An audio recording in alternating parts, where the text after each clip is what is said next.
हाय दोस्तों, नमस्ते नमस्ते नमस्ते।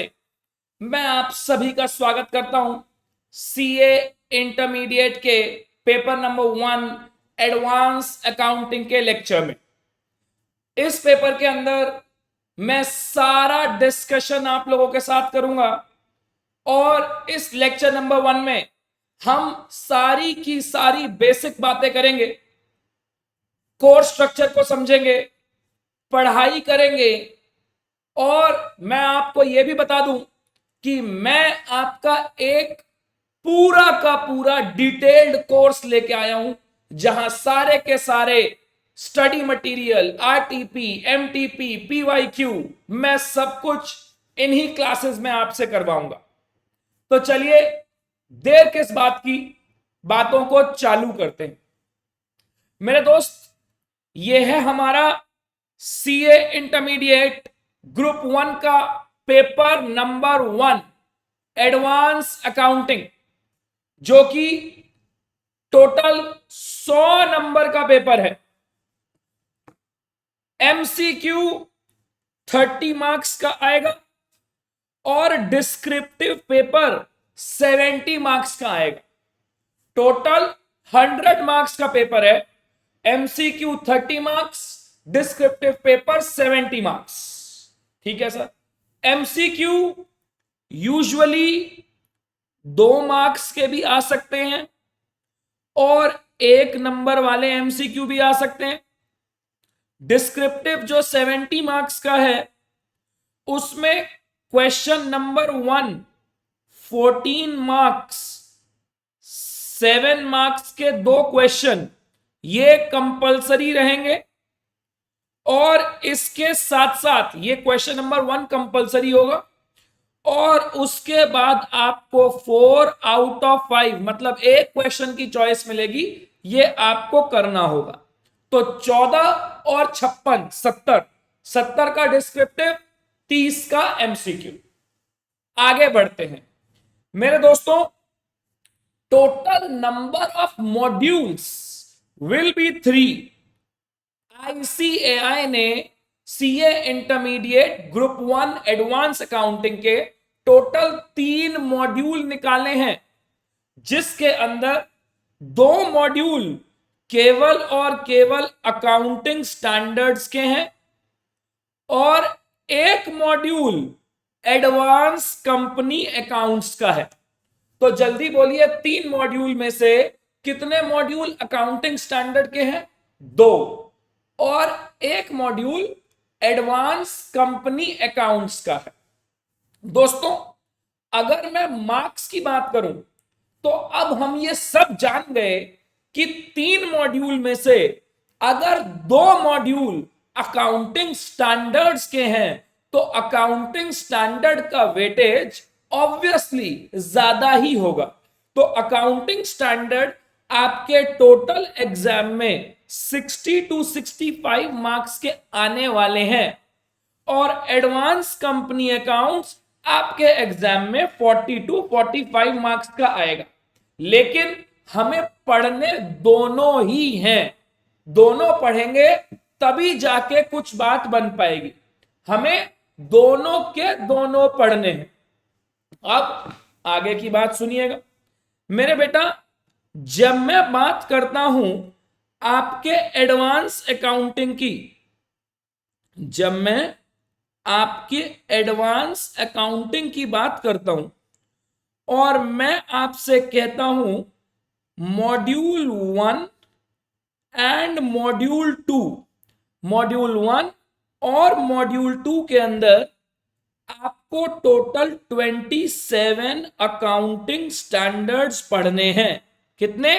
27। नोट्स में लेके आया हूं, इन नोट्स से पढ़ाऊंगा आपको, लेकिन पहले बात को समझिए।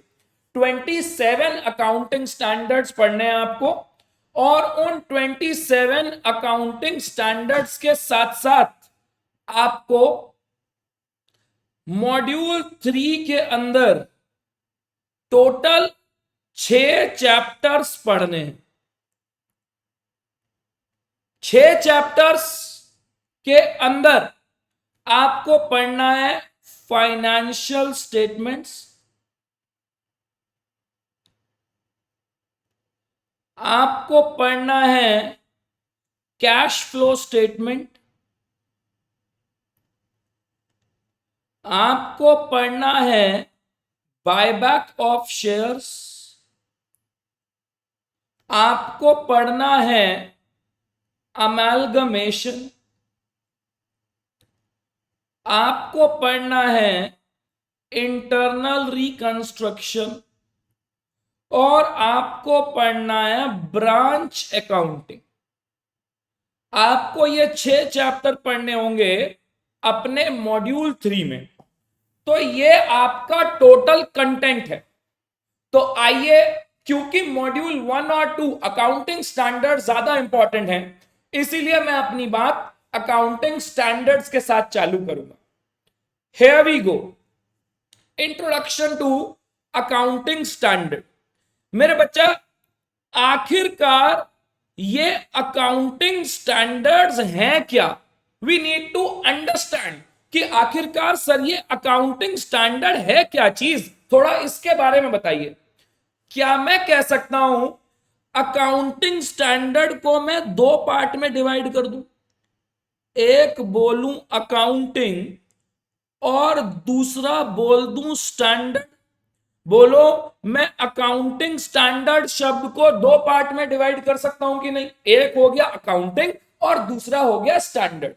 मेरे बेटा, अकाउंटिंग का मतलब तो दुनिया जानती है, अकाउंटिंग का मतलब अकाउंटिंग ही होता है। अकाउंटिंग बोले तो identification of financial transaction, recording them, classifying them, जो आप 11 स्टैंडर्ड से सीखते आ रहे हो।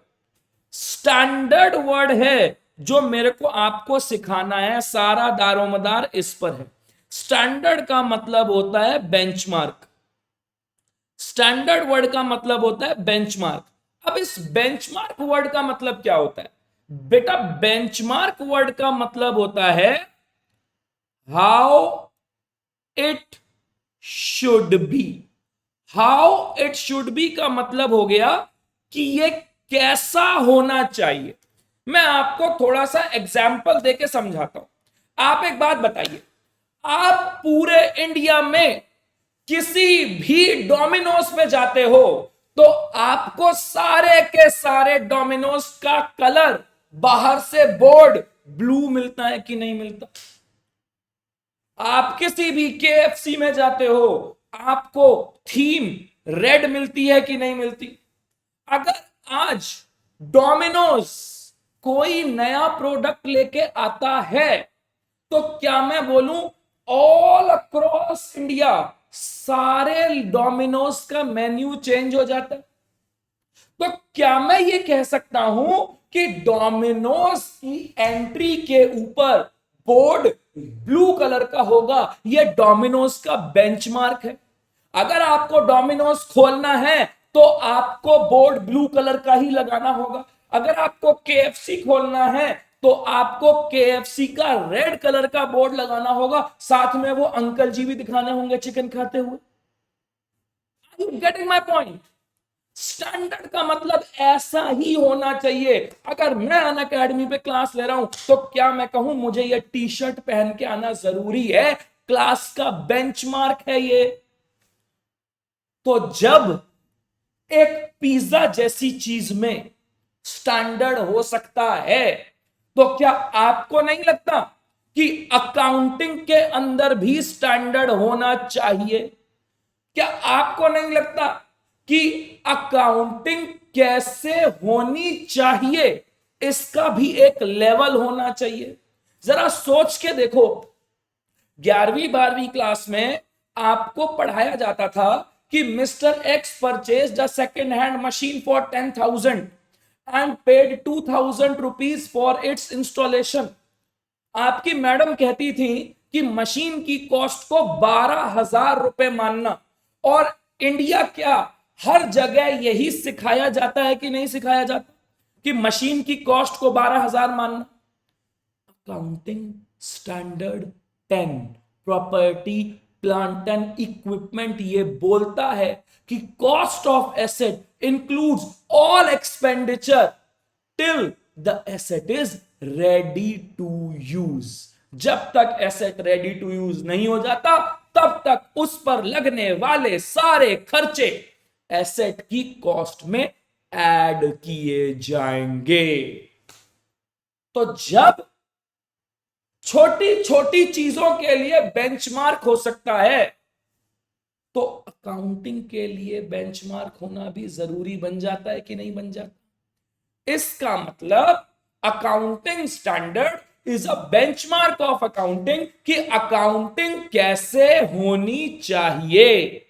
वही बात हमने यहां पर बोली कि बेटा basically accounting standards are the written rules and guidelines which helps us in doing accounting. Accounting कैसे करनी है वो कौन बताएगा? अकाउंटिंग स्टैंडर्ड्स बताएंगे। एक टर्म आती है गैप। गैप का मतलब होता है generally accepted accounting principles. Gap internationally चलते हैं, उनको गैप को एक दूसरा नाम भी बोला जाता है IFRS, international financial reporting standards, जो कि वर्ल्ड वाइड एक्सेप्टेड है। पूरे विश्व में, पूरे वर्ल्ड में IFRS चलता है। और IFRS को देने वाली एजेंसी कौन सी है? IASB, international accounting standard board. जैसे ध्यान से सुनना, गोलगप्पे खाते हो आप?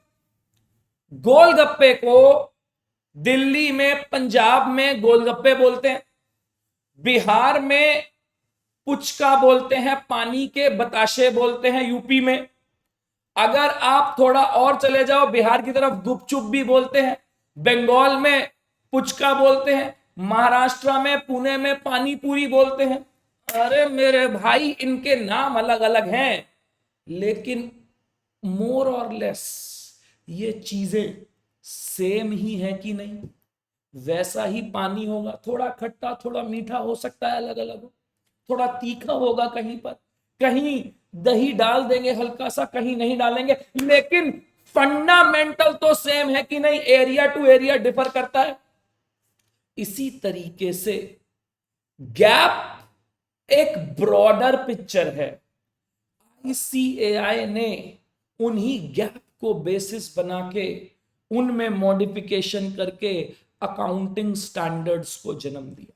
जैसे गैप को देने वाली एजेंसी का नाम IASB, international accounting standard board है, ऐसे ही अकाउंटिंग स्टैंडर्ड्स को जन्म देने वाली एजेंसी का नाम ASB, अकाउंटिंग स्टैंडर्ड बोर्ड है।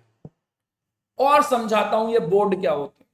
जब आप अपने स्टडी मटेरियल पर गौर करेंगे तो स्टडी मटेरियल के फ्रंट पेज और सबसे लास्ट पेज पे देखिएगा लिखा हुआ होगा बोर्ड ऑफ स्टडीज। इसका मतलब हमारे ICAI में एक ऐसा बोर्ड है जिसका नाम है बोर्ड ऑफ स्टडीज। और बोर्ड ऑफ स्टडीज का क्या काम है? बोर्ड ऑफ स्टडीज का काम है किताबें बनाना, क्वेश्चन पेपर बनाना, RTP निकालना, मतलब स्टडीज से रिलेटेड सारा कंटेंट बोर्ड ऑफ स्टडीज के पास है। एक बार देख तो लें रिकॉर्डिंग हो रही है कि नहीं हो रही?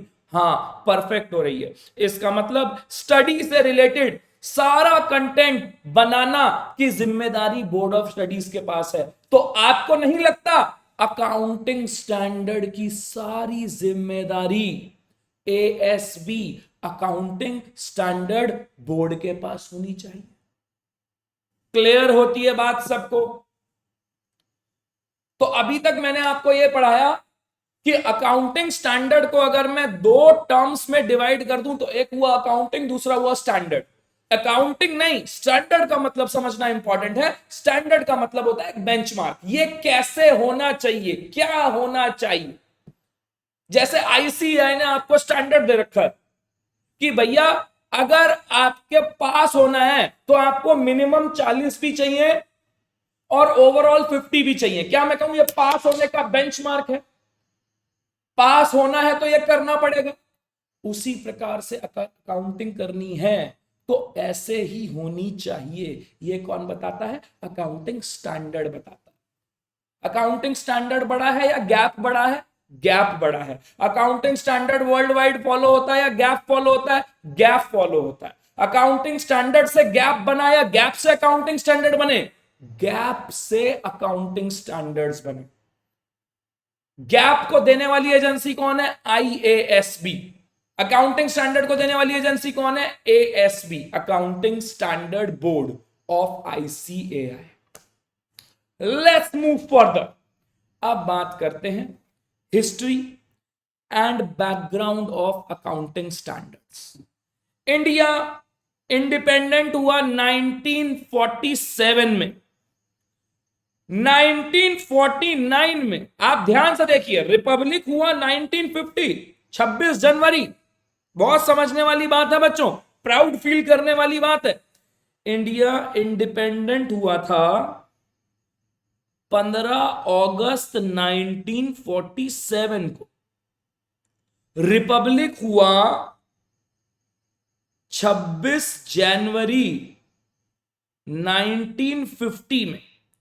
रिपब्लिक होने से पहले 1949 1 जुलाई को आईसीएआई बना दिया गया, जिस दिन हम सीए डे भी सेलिब्रेट करते हैं।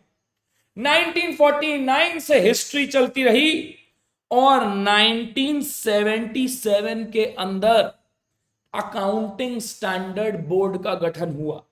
अकाउंटिंग स्टैंडर्ड बोर्ड, अगर एग्जैक्ट डेट बोलूं तो 21 अप्रैल 1977, ऑल दो आपको मैटर नहीं करती, 1977 आप याद रखिए।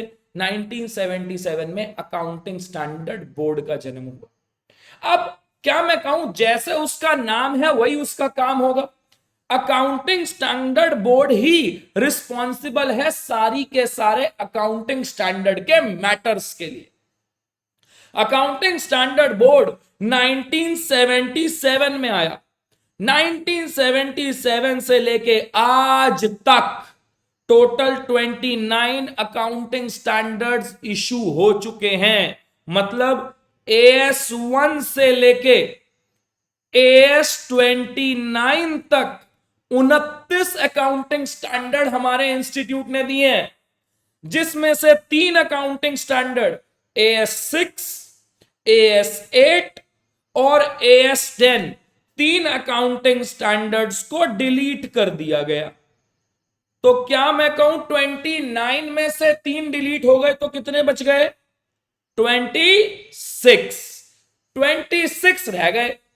अब AS6 हुआ करता था, समझाता हूं बेटा, मैंने पढ़ा है, क्योंकि AS6 होता था डेप्रीसिएशन का।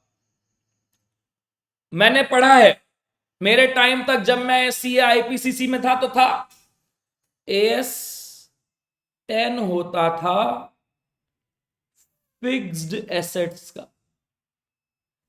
अब लोगों ने सोचा, लॉ मेकर्स ने सोचा, एएस बनाने वालों ने सोचा कि डेप्रीसिएशन तो लगती ही फिक्स्ड एसेट पे, तो इन दोनों अकाउंटिंग स्टैंडर्ड्स को मर्ज करके एक नया एएस बना दिया गया, AS10 रिवाइज्ड, नाम दे दिया गया प्रॉपर्टी प्लांट एंड इक्विपमेंट। और इस प्रॉपर्टी प्लांट एंड इक्विपमेंट के अंदर जो अकाउंटिंग स्टैंडर्ड 6 डेप्रीसिएशन के जितने भी पॉइंट्स थे वो भी इसके अंदर डाल दिए गए। तो क्या मैं कहूं AS6 और AS10 को मिला के एक नए अकाउंटिंग स्टैंडर्ड का जन्म हो गया, जिसका नाम है AS10 रिवाइज, जो बनता है मेरा प्रॉपर्टी प्लांट एंड इक्विपमेंट। तो 26 में एक और जोड़ दूं तो टोटल 27 अकाउंटिंग स्टैंडर्ड्स बनते हैं। और अगर आपको याद हो तो मैंने अभी अभी आपको बताया था कि नहीं बताया था कि मॉड्यूल 1 और मॉड्यूल 2 जोड़ के आपको टोटल 27 अकाउंटिंग स्टैंडर्ड्स पढ़ने हैं। बोलिए, इतनी बातें सबको समझ में आती है? Come on guys, yes. अब मैंने आपको 27 अकाउंटिंग स्टैंडर्ड का लॉजिक भी बता दिया कि AS6 डेप्रीसिएशन का था, AS10 फिक्स्ड एसेट का था, नया AS बना दिया गया। लेकिन सर AS8 क्यों डिलीट करा? AS8 के पीछे क्या लॉजिक था मेरे बेटा? AS8 का नाम था research and development.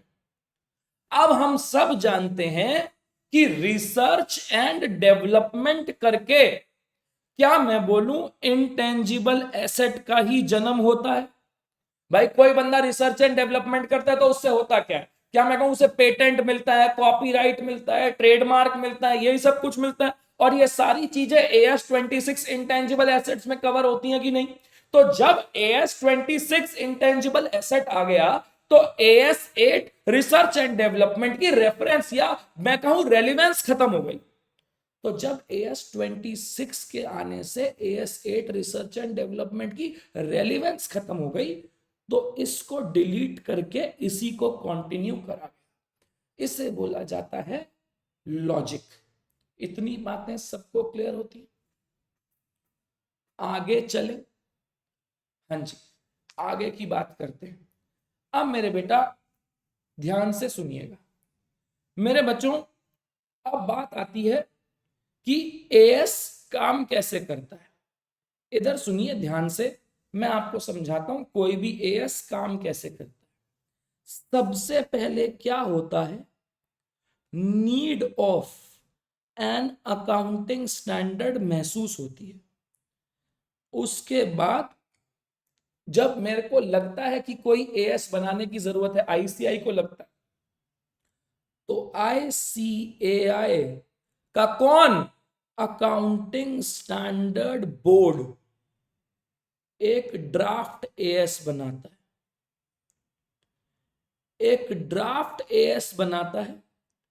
Draft AS बनाने के बाद नाफरा को भेजता है। नाफरा, नाफरा का जिक्र करा गया है section 132 of the companies act 2013। नाफरा के पास भेजता है और नाफरा से आगे चल के वो जाता है MCA के पास। अगर मान लीजिए आपका क्वेश्चन यह है कि अगर मान लीजिए सर नाफरा ने रिजेक्ट कर दिया, तो मेरे बेटा नाफरा अगर ओके करेगा तभी वो MCA के पास जाएगा, नहीं तो ASB के पास वापस जाएगा कि इसमें ये मॉडिफिकेशंस करी। MCA इसको नोटिफाई करता है और जैसे ही MCA इसको नोटिफाई कर देता है वैसे ही लग जाता है section 133 of the companies act 2013।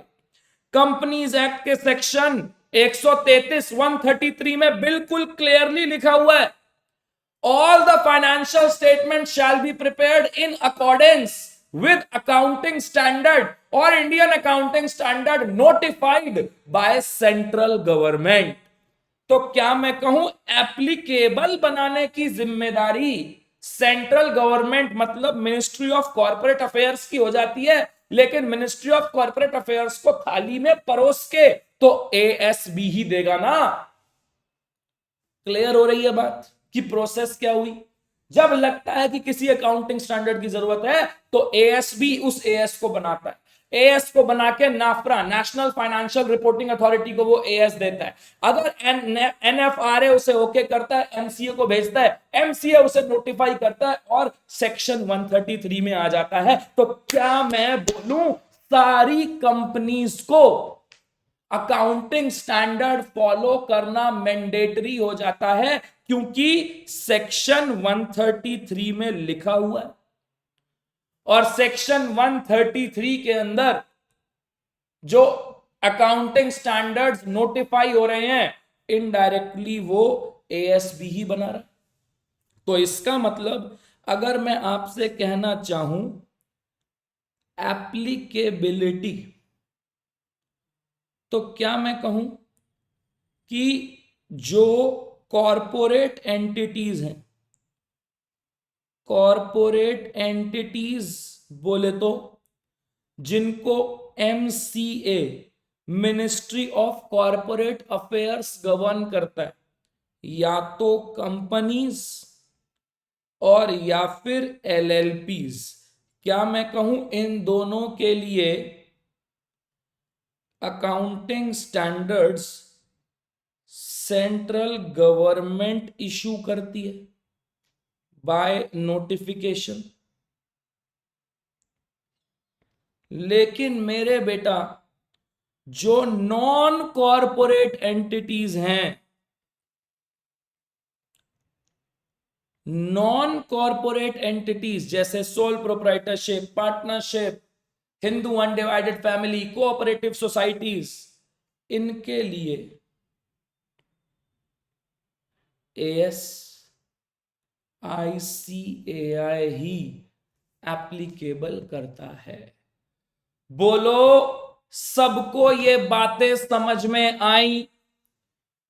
यही बात मैंने यहां लिखी हुई है, ध्यान से देखिए। नेशनल फाइनेंशियल रिपोर्टिंग अथॉरिटी का सेक्शन 132 के बाद वो एमसीए में जाएगा, एमसीए में जाके नोटिफाई हो जाएगा, नोटिफाई के बाद वो एप्लीकेबल हो जाएगा बिकॉज ऑफ सेक्शन 133। बोलिए इतनी बात क्लियर हो गई? बिल्कुल ये बात लिखा हुआ है, देखो सेक्शन 133 की, financial statement and books of accounts shall be prepared in accordance with accounting standard notified by central government. Is this clear to all? Yes. अब बेटा कोई भी accounting standard, any accounting standard deals with 4 aspect. Number 1 recognition, number 2 measurement, number 3 presentation and number 4 disclosure. कोई भी accounting standard 4 बातों के पीछे बात करता है, recognition, measurement, presentation and disclosure. मैं आपको एक छोटा सा एग्जाम्पल देके समझाता हूं। मान लीजिए हम बात कर रहे हैं फिक्स्ड एसेट की, तो क्या मैं कहूं रिकॉग्निशन ये बोलेगा कि कौन से एसेट को फिक्स्ड एसेट मानना है, कौन से एसेट को प्रॉपर्टी प्लांट एंड इक्विपमेंट मानना है और कौन से एसेट को प्रॉपर्टी प्लांट एंड इक्विपमेंट नहीं मानना। भाई जब मुझे किसी एसेट को प्रॉपर्टी प्लांट एंड इक्विपमेंट मानना ही नहीं होगा तो उसके ऊपर AS10 लगेगा भी नहीं। बात समझ में आ रही है कि नहीं आ रही? अब मैंने मान लिया कि यस ये बिल्डिंग, ये प्लांट एंड मशीनरी, ये फर्नीचर, ये मेरा प्रॉपर्टी प्लांट एंड इक्विपमेंट है, मैंने रिकॉग्नाइज कर लिया। रिकॉग्निशन के बाद सेकंड स्टेप आता है मेजरमेंट, मतलब किस वैल्यू पर मैं उसे रिकॉग्नाइज करूं। सबसे पहले तो रिकॉग्नाइज करना है कि नहीं करना। अगर एक बार आपने रिकॉग्नाइज कर लिया तो किस वैल्यू पर करना है, मेजरमेंट। नंबर 3 प्रेजेंटेशन, उसे बैलेंस शीट में कहां दिखाना है, नॉन करंट एसेट में दिखाना है, करंट में दिखाना है, नॉन करंट में टेंजिबल में दिखाना है, इनटेंजिबल में दिखाना है। और फिर डिस्क्लोजर, कोई और अगर कोई दूसरी बात रह जाती है तो वो बताना। तो क्या मैं कह सकता हूं कोई भी अकाउंटिंग स्टैंडर्ड, कोई भी अकाउंटिंग स्टैंडर्ड 4 बातों में डील करता है, NEAS, और ये 4 उल्टी नहीं चल सकती। इट इज ऑलवेज BRMPD, इसी ऑर्डर में बात करता है कोई भी अकाउंटिंग स्टैंडर्ड। डिस्क्लोजर पहले नहीं आ सकता, पहले रिकॉग्निशन ही आएगा, फिर मेजरमेंट ही आएगा। आप खुद सोचो, क्या आप किसी भी चीज को रिकॉग्नाइज करने से पहले मेजर कर सकते हो?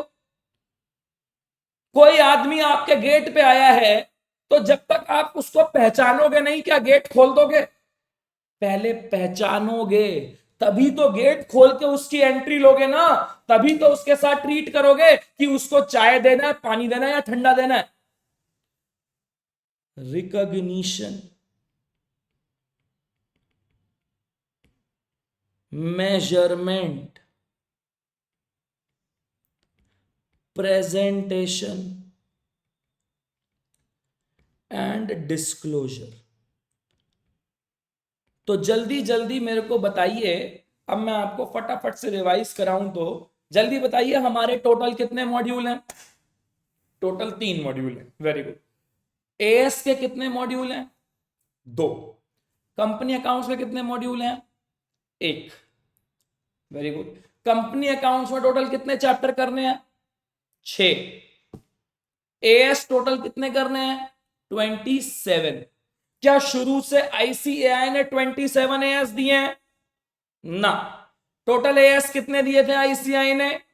29। कितने एएस डिलीट हुए? 3। कौन कौन से थे वो एएस जो डिलीट हुए? AS6, AS8, AS10। कौन से 2 AS कंबाइन कर दिए गए? AS6 and AS10। थ्योरी में ये सब आ सकता है, याद रखिए, इंट्रोडक्शन टू अकाउंटिंग स्टैंडर्ड्स में 2 AS को मिला के कौन सा AS बनाया गया? AS10 revised. नाम क्या है AS10 रिवाइज्ड का? Property plant and equipment. तो अब टोटल मिला के कितने हो गए? 27 जो हमें पढ़ने हैं। आईसीएआई कब बना? 1949। एएसबी कब बना? 1977। एएस बड़े हैं या गैप बड़ा है? गैप बड़ा है। गैप से एएस बने हैं, एएस से गैप नहीं बना। गैप को देने वाली एजेंसी का नाम क्या है?